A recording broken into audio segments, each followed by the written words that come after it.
आपको clutch pedal क्यों दबाना पड़ता है? ये वीडियो आपको इन सवालों के तर्कसंगत जवाब देगा। वीडियो खत्म होने पर हम ये भी समझ पाएंगे कि किस प्रकार चढ़ाई पर गाड़ी स्टार्ट करते समय क्लच एक अहम भूमिका निभाता है।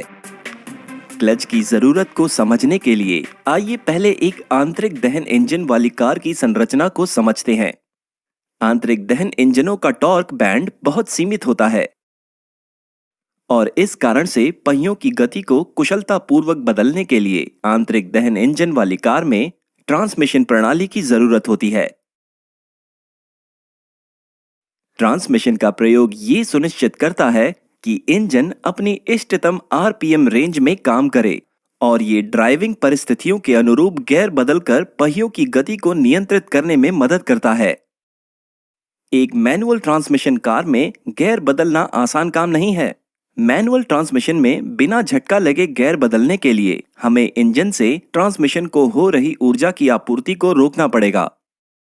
लेकिन बस केवल गियर बदलने के लिए इंजन बंद कर देना व्यावहारिक नहीं है। इसीलिए क्लच का प्रयोग किया जाता है।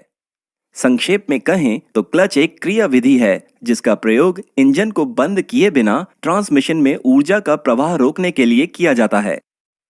आइए जानें कि ये कैसे काम करता है।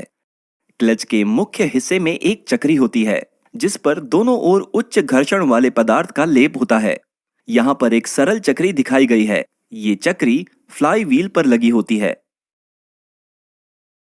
अगर क्लच की चक्री पर कोई बाहरी दबाव पड़ता है तो घर्षण के कारण चक्री भी फ्लाई व्हील के साथ घूमेगी।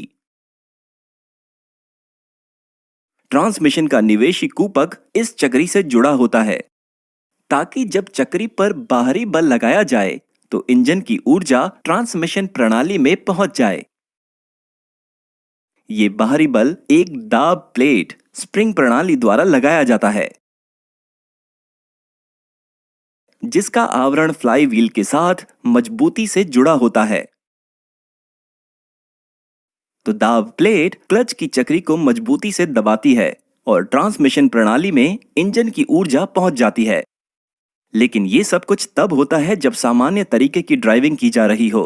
तो फिर क्लच की सहायता से ऊर्जा वियोजन कैसे काम करता है? वियोजन के उद्देश्य से दाब प्लेट के संयोजन में एक विशेष कमानी या स्प्रिंग लगाई जाती है। इस स्प्रिंग को डायफ्राम स्प्रिंग कहते हैं। डायफ्राम स्प्रिंग को बेहतर तरीके से समझने के लिए मान लेते हैं। डायफ्राम स्प्रिंग की गति वृत्त के चारों ओर निश्चित है। इस स्थिति में अगर आप स्प्रिंग का केंद्रीय हिस्सा दबाएंगे जैसा कि यहाँ दिखाया गया है तो इसका बाहरी हिस्सा इसके ठीक विपरीत दिशा में घूमेगा। डायफ्राम स्प्रिंग दाब प्लेट और आवरण के बीच में लगी होती है। इस व्यवस्था को बेहतर तरीके से समझने के लिए आइए इस संयोजन का दूसरा भाग देखते हैं। डायफ्राम स्प्रिंग का बाहरी हिस्सा दाब प्लेट से जुड़ा होता है। इसका मतलब है कि यदि आप आंतरिक हिस्से को दबाएंगे जैसा कि यहां दिखाया गया है तो दाब चक्री घर्षण चक्री से दूर हट जाएगी। इस प्रकार ट्रांसमिशन को ऊर्जा का प्रवाह रुक जाएगा। जब आप क्लच पैडल दबाते हैं तो बिल्कुल ऐसा ही होता है। एक द्रव चलित प्रणाली क्लच की गति को डायफ्राम स्प्रिंग के केंद्र तक भेजती है और जब डायफ्राम स्प्रिंग दबा हुआ होता है तो ऊर्जा का प्रवाह रुक जाता है। इस समय आप गियर बदल सकते हैं और गियर बदल जाने के बाद ऊर्जा का बहाव फिर से चालू हो जाता है। तो क्लच ऐसे काम करता है। एक वास्तविक क्लच में आप एक कुंडली कमानी देख सकते हैं। इस कमानी का क्या काम है? इनका प्रयोग इंजन शक्ति से पैदा होने वाले उतार चढ़ाव और कंपन को सुगम बनाने के लिए किया जाता है।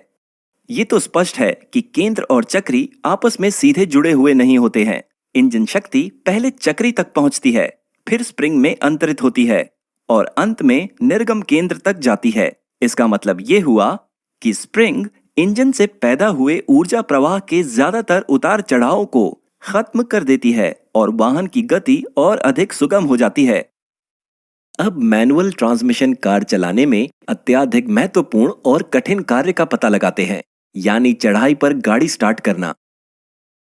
यहाँ तक कि एक बिना हैंड ब्रेक वाली कार में भी चढ़ाई पर गाड़ी स्टार्ट करते समय आप इस तकनीक का प्रयोग कर सकते हैं।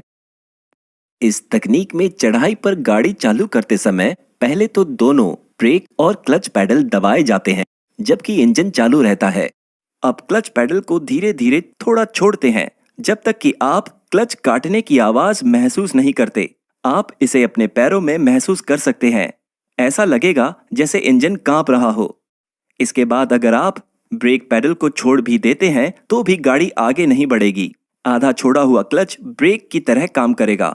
अब आप गैस पैडल दबा सकते हैं और गाड़ी आगे बढ़ने लगेगी। यहाँ बड़ा सवाल यह है कि आधा छोड़ा हुआ क्लच ब्रेक की तरह कैसे काम करने लगा। ये ब्रेक की घटना कुछ और नहीं, केवल बल संतुलन का खेल है।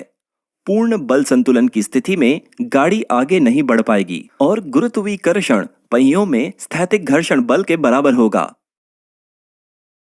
एक अन्य बल संतुलन ने गाड़ी के पहियों को घूमने से रोका है। वो है इंजन का अग्रवर्ती बल और उतना ही स्थैतिक घर्षण बल। जब आप क्लच को थोड़ा छोड़ देते हैं तो ये क्लच बाइट के लिए संतुलित होता है और आप अनजाने में ही इन सारे बलों को संतुलित कर रहे होते हैं। जब ये सारे बल पूर्णतः संतुलित होंगे तो पहिए, ट्रांसमिशन प्रणाली और क्लच की चक्री आदि घूम नहीं पाएंगे। इसी वजह से क्लच बाइट ब्रेक की तरह काम करती है। लेकिन याद रहे, घिस रही सतहों के बीच घर्षण बल इंजन को आगे बढ़ाने वाला बल पैदा करता है। इसके परिणाम स्वरूप क्लच चक्री पर चढ़े घर्षण उत्पन्न करने वाले पदार्थ में टूट फूट होगी। हम आशा करते हैं कि ये वीडियो एक बेहतर इंजीनियर और एक बेहतर ड्राइवर बनने में आपकी मदद करेगा। हमारी शैक्षणिक गतिविधियों को patreon.com पर सपोर्ट करें और